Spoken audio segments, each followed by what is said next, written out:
Hey everybody, and welcome back to our channel. In today's video, we are going to show you how to delete comments here in Microsoft Planner. Let's begin. Now, the first thing that you need to do is to log in using your credentials. If this is your first time in Microsoft Planner, I want you to click the sign up option. And from here, just follow the on-screen instructions and you're good to go.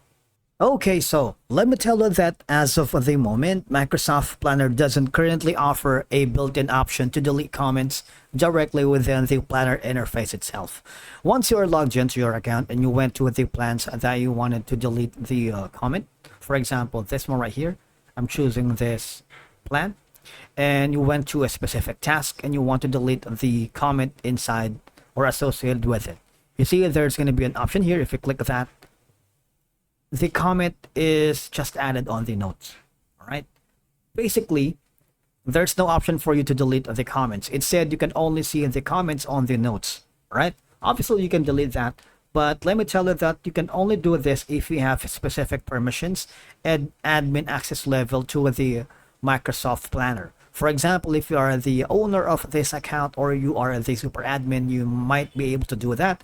But if you're just collaborator or just working for a specific client or within a team of organization, you might have a limited doing so.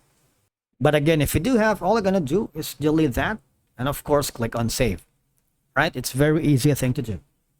But of course, if you are planning to delete all the notes or comments inside a task here in Microsoft Planner, you might want to tell your admin or your client that you have done and updated the comment section or the note section here in a specific planner or task.